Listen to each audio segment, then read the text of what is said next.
முதல் வாசகம். நம் குற்றங்களுக்காக காயமடைந்தார். இறைவாக்கினர் எசாயா நூலிலிருந்து வாசகம்.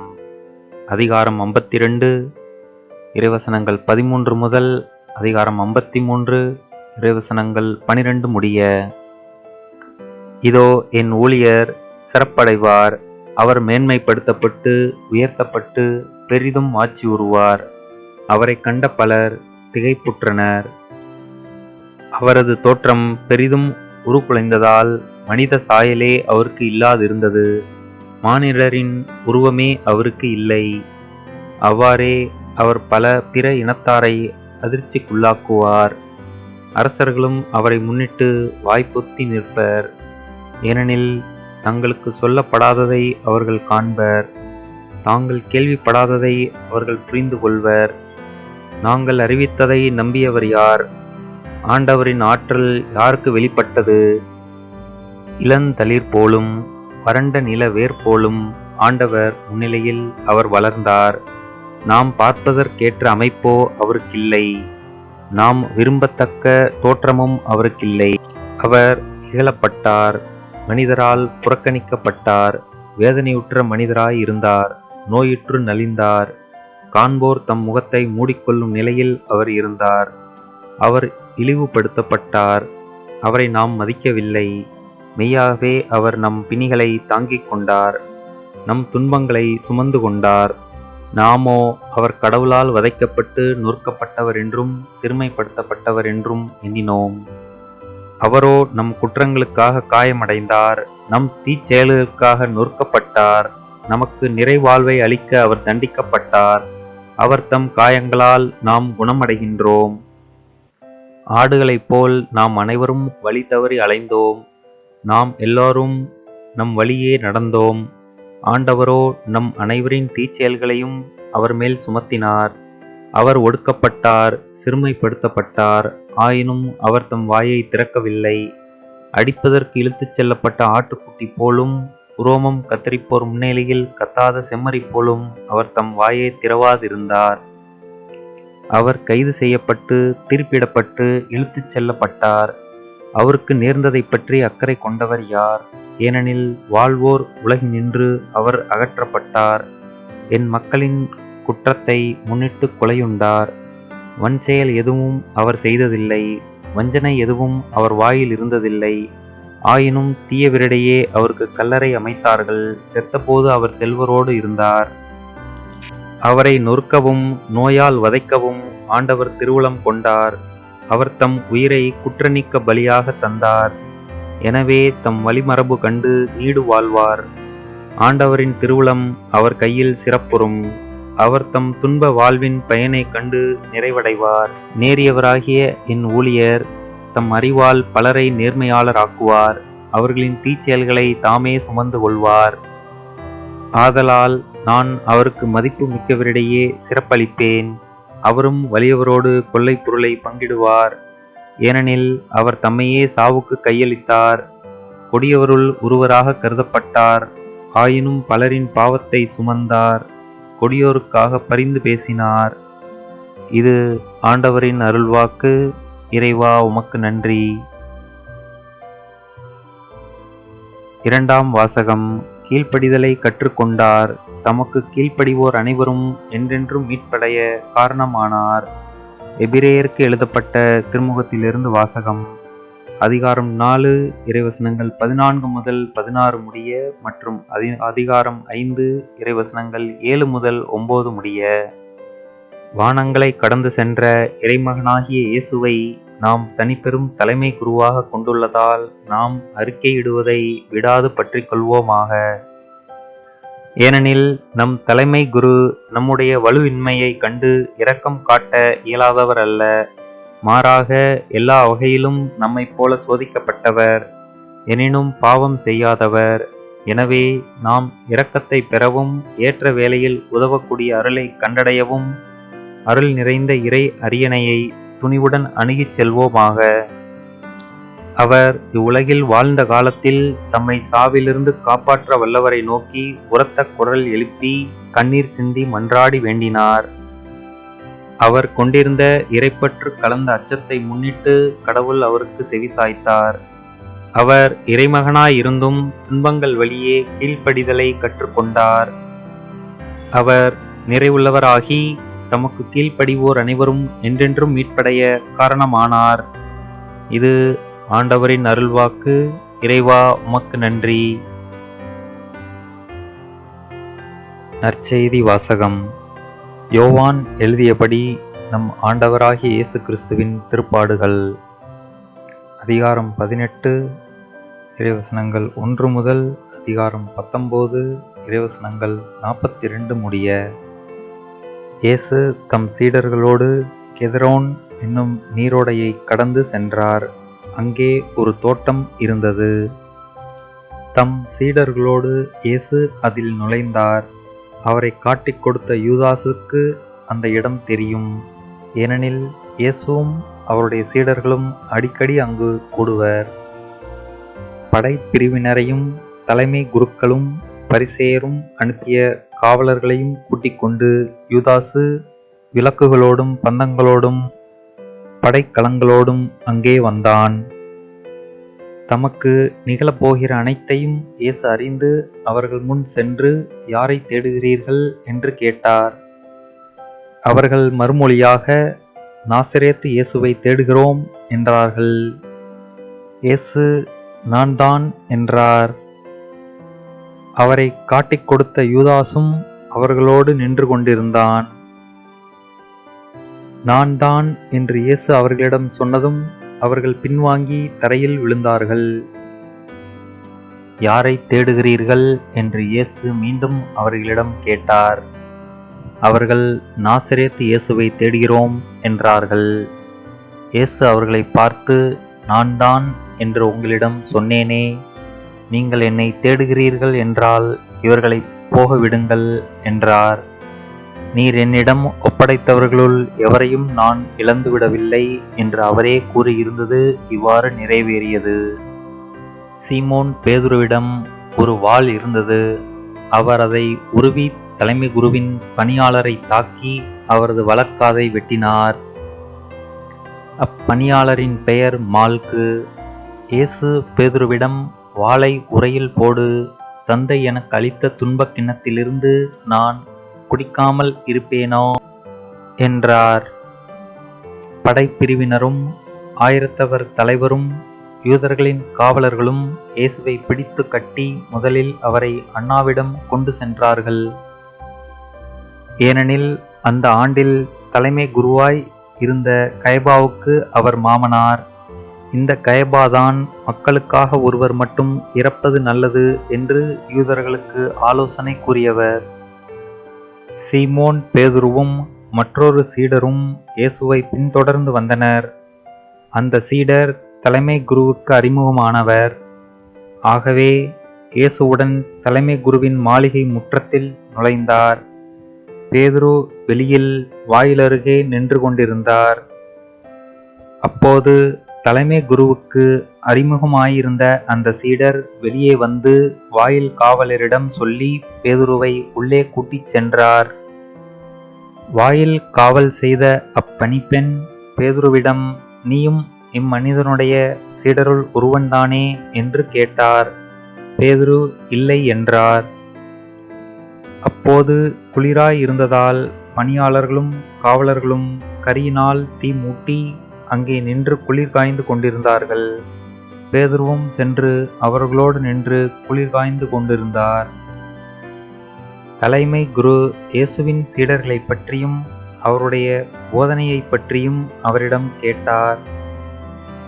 இயேசு அவரை பார்த்து, நான் உலகறிய வெளிப்படையாய் பேசினேன்.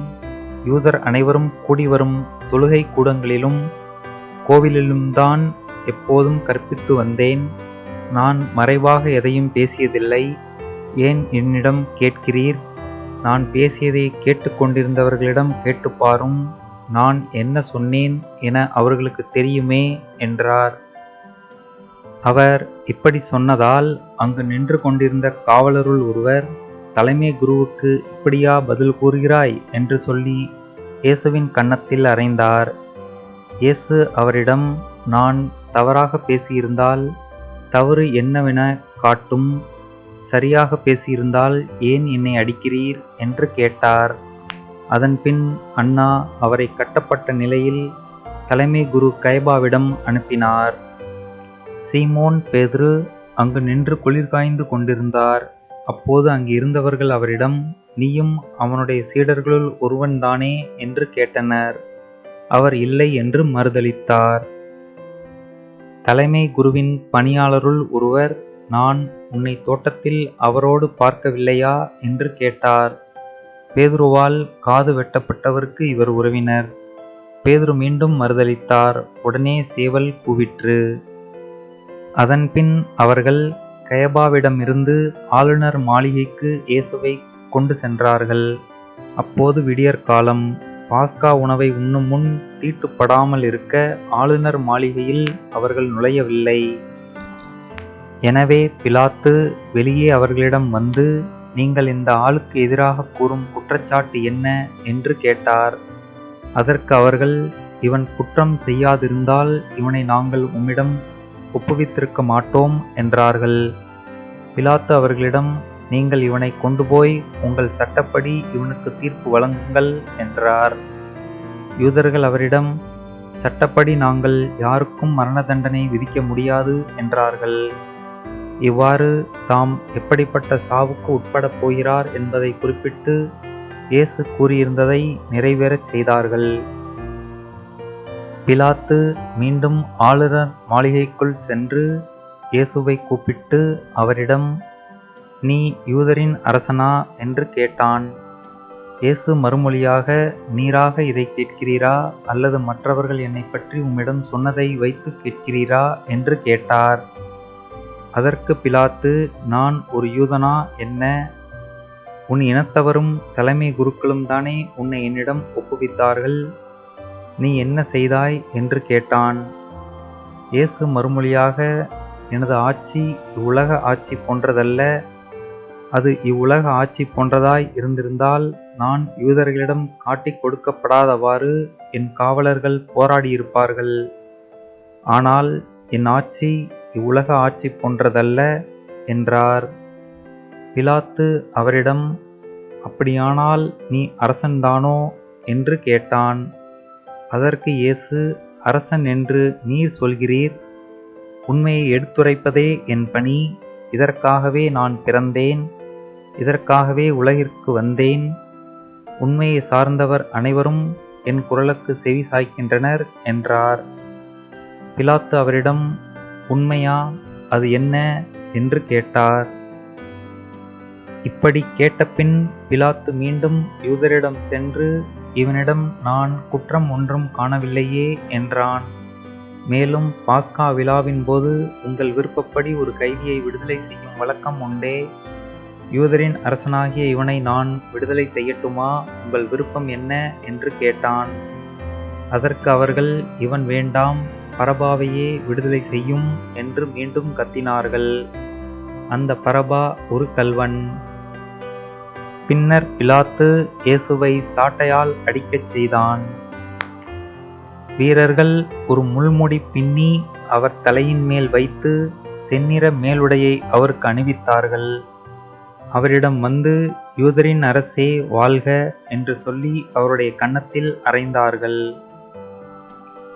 பிலாத்து மீண்டும் வெளியே வந்து அவர்களிடம், அவனை நான் உங்கள் முன் வெளியே கூட்டி வருகிறேன், பாருங்கள்.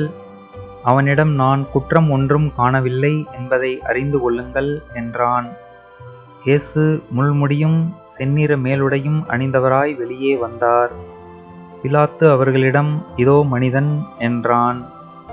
அவரை கண்டதும் தலைமை குருக்களும் காவலர்களும், சிலுவையில் அறையும், சிலுவையில் அறையும் என்று கத்தினார்கள். பிலாத்து அவர்களிடம், நீங்களே இவனை கொண்டு போய் சிலுவையில் அறையுங்கள். இவனிடம் குற்றம் இருப்பதாக எனக்கு தெரியவில்லை என்றான். யூதர்கள் அவரை பார்த்து, எங்களுக்கு ஒரு சட்டம் உண்டு, அச்சட்டத்தின்படி இவன் சாக வேண்டும்.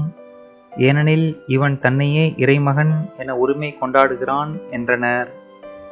பிலாத்து இதை கேட்டதும் இன்னும் மிகுதியாக அஞ்சினான். அவன் மீண்டும் ஆளுநர் மாளிகைக்குச் சென்று இயேசுவிடம், நீ எங்கிருந்து வந்தவன் என்று கேட்டான். ஆனால் இயேசு அவனுக்கு பதில் கூறவில்லை. அப்போது பிலாத்து, என்னோடு பேச மாட்டாயா? உன்னை விடுதலை செய்யவும் எனக்கு அதிகாரம் உண்டு, உன்னை சிலுவையில் அறையவும் எனக்கு அதிகாரம் உண்டு என்பது உனக்கு தெரியாதா என்றான். இயேசு மறுமொழியாக, மேலிருந்து அருளப்படாவிட்டால் உமக்கு என்மேல் எந்த அதிகாரமும் இராது. ஆகவே என்னை உம்மிடம் ஒப்புவித்தவன்தான் பெரும் பாவம் செய்தவன் என்றார். அது முதல் பிலாத்து அவரை விடுவிக்க வழி தேடினான். ஆனால் யூதர்கள், நீர் இவனை விடுவித்தால் சீசருடைய நண்பராய் இருக்க முடியாது, தம்மையே அரசராக்கிக் கொள்ளும் எவரும் சீசருக்கு எதிரி என்றார்கள். இவ்வார்த்தைகளை கேட்டதும் பிலாத்து இயேசுவை வெளியே கூட்டி வந்தான். கல்தலம் என்னும் இடத்தில் இருந்த நடுவர் இருக்கை மீது அமர்ந்தான். அந்த இடத்திற்கு எபிரேய மொழியில் கபதா என்பது பெயர். அன்று பாஸ்கா விழாவுக்கு ஏற்பாடு செய்யும் நாள். ஏறக்குறைய நண்பகல் வேளை. பிலாத்து யூதர்களிடம், இதோ உங்கள் அரசன் என்றான். அவர்கள், ஒழிக ஒழிக, அவனை சிலுவையில் அறையும் என்று கத்தினார்கள். பிலாத்து அவர்களிடம், உங்கள் அரசனை நான் சிலுவையில் அறைய வேண்டும் என்கிறீர்களா என்று கேட்டான். அதற்கு தலைமை குருக்கள், எங்களுக்கு சீசரை தவிர வேறு அரசர் இல்லை என்றார்கள். அப்போது பிலாத்து அவரை சிலுவையில் அறையுமாறு அவர்களிடம் ஒப்புவித்தான். அவர்கள் இயேசுவை தம் பொறுப்பில் ஏற்றுக்கொண்டார்கள். இயேசு சிலுவையை தாமே சுமந்து கொண்டு மண்டை ஓடு என்னும் இடத்திற்கு சென்றார். அதற்கு எபிரேய மொழியில் கொல்கொதா என்பது பெயர். அங்கே அவர்கள் இயேசுவையும் அவரோடு வேறு இருவரையும் சிலுவைகளில் அறைந்தார்கள். அவ்விருவரையும் இரு பக்கங்களிலும் இயேசுவை நடுவிலுமாக அறைந்தார்கள். பிலாத்து குற்ற அறிக்கை ஒன்று எழுதி அதை சிலுவையின் மீது வைத்தான். அதில் நாசரேத்து இயேசு யூதர்களின் அரசன் என்று எழுதியிருந்தது. இயேசு சிலுவையில் அறையப்பட்ட இடம் நகரத்துக்கு அருகில் இருந்ததால் யூதருள் பலர் இந்த குற்ற அறிக்கையை வாசித்தனர். அது எபிரேயம், லத்தீன், கிரேக்கம் ஆகிய மொழிகளில் எழுதப்பட்டிருந்தது. யூதரின் தலைமை குருக்கள் பிலாத்திடம், யூதரின் அரசன் என்று எழுத வேண்டாம், மாறாக யூதரின் அரசன் நான் என்று அவனே சொல்லிக் கொண்டதாக எழுதும் என்று கேட்டுக்கொண்டார்கள். பிலாத்து அவர்களை பார்த்து, நான் எழுதியது எழுதியதே என்றான். இயேசுவை சிலுவையில் அறைந்த பின் படைவீரர் அவருடைய மேலுடைகளை 4 பாகமாக பிரித்து ஆளுக்கு ஒரு பாகம் எடுத்துக்கொண்டார்கள். அங்கியையும் அவர்களே எடுத்துக்கொண்டனர். அந்த அங்கி மேலிருந்து கீழ் வரை தையலே இல்லாமல் நெய்யப்பட்டிருந்தது. எனவே அவர்கள் ஒருவரை ஒருவர் நோக்கி, அதை கிழிக்க வேண்டாம், அது யாருக்கு கிடைக்கும் என்று பார்க்க சீட்டு குலுக்கி போடுவோம் என்றார்கள். என் ஆடைகளை தங்களுக்குள் பகிர்ந்து என் உடை மீது சீட்டு போட்டார்கள் என்னும் மறைநூல் வாக்கு இவ்வாறு நிறைவேறியது. சிலுவை அருகில் இயேசுவின் தாயும் தாயின் சகோதரியும் குலோபாவின் மனைவியுமான மரியாவும் மகதலா மரியாவும் நின்று கொண்டிருந்தனர். இயேசு தம் தாயையும் அருகில் நின்ற தம் அன்பு சீடரையும் கண்டு தம் தாயிடம், அம்மா, இவரே உம் மகன் என்றார். பின்னர் தம் சீடரிடம், இவரே உம் தாய் என்றார். அந்நேரம் முதல் அச்சீடர் அவரை தம் வீட்டில் ஏற்று ஆதரவு அளித்து வந்தார். இதன்பின் அனைத்தும் நிறைவேறிவிட்டது என்பதை அறிந்த இயேசு, தாகமாயிருக்கிறது என்றார். மறைநூலில் எழுதியுள்ளது நிறைவேறவே இவ்வாறு சொன்னார். அங்கே ஒரு பாத்திரம் நிறைய புளித்த திராட்சை ரசம் இருந்தது. அதில் கடற்பஞ்சை நன்கு துவைத்து ஈசோப்பு தண்டில் பொருத்தி அதை அவர்கள் அவரது வாயில் வைத்தார்கள். அந்த இரசத்தை குடித்ததும் இயேசு, எல்லாம் நிறைவேறிற்று என்று கூறி தலை சாய்த்து ஆவியை ஒப்படைத்தார். அன்று பாஸ்கா விழாவுக்கு ஏற்பாடு செய்யும் நாள். அடுத்த நாள் ஓய்வு நாளாகவும் பெருநாளாகவும் இருந்தது. எனவே அன்று சிலுவையில் உடல்கள் தொங்கலாகா என்பதற்காக கால்களை முறித்து சடலங்களை எடுத்து விடுமாறு யூதர்கள் பிலாத்திடம் கேட்டுக்கொண்டார்கள். ஆகவே படைவீரர் வந்து இயேசுவோடு சிலுவையில் அறையப்பட்டிருந்தவருள் ஒருவனுடைய கால்களை முதலில் முறித்தார்கள். பின்னர் மற்றவருடைய கால்களையும் முறித்தார்கள். பின்பு அவர்கள் இயேசுவிடம் வந்தார்கள். அவர் ஏற்கனவே இறந்து போயிருப்பதைக் கண்டு அவருடைய கால்களை முறிக்கவில்லை. ஆனால் படைவீரருள் ஒருவர் இயேசுவின் விலாவை ஈட்டியால் குத்தினார். உடனே இரத்தமும் தண்ணீரும் வடிந்தன. இதை நேரில் கண்டவரே இதற்கு சாட்சி. அவரது சான்று உண்மையானதே. அவர் உண்மையையே கூறுகிறார் என்பது அவருக்கு தெரியும். நீங்களும் நம்ப வேண்டும் என்பதற்காகவே அவர் இதை கூறுகிறார். எந்த எலும்பும் முறிபடாது என்னும் மறைநூல் வாக்கு இவ்வாறு நிறைவேறியது. மேலும் தாங்கள் ஊடுருவ குத்தியவரை உற்று நோக்குவார்கள் என்று மறைநூல் கூறுகிறது.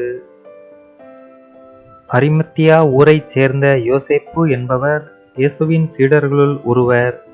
யூதருக்கு அஞ்சியதால் தம்மை சீடர் என்று வெளிப்படையாக காட்டிக் கொள்ளாதவர்.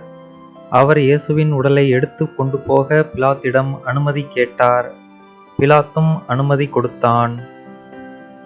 யோசேப்பு வந்து இயேசுவின் சடலத்தை எடுத்து கொண்டு போனார். முன்பு ஒருமுறை இரவில் இயேசுவிடம் வந்த நிக்கதேம் என்பவரும் அங்கு வந்து சேர்ந்தார். அவர் வெள்ளை போளமும் சந்தனத்தூளும் கலந்து ஏறக்குறைய 30 கிலோகிராம் கொண்டு வந்தார்.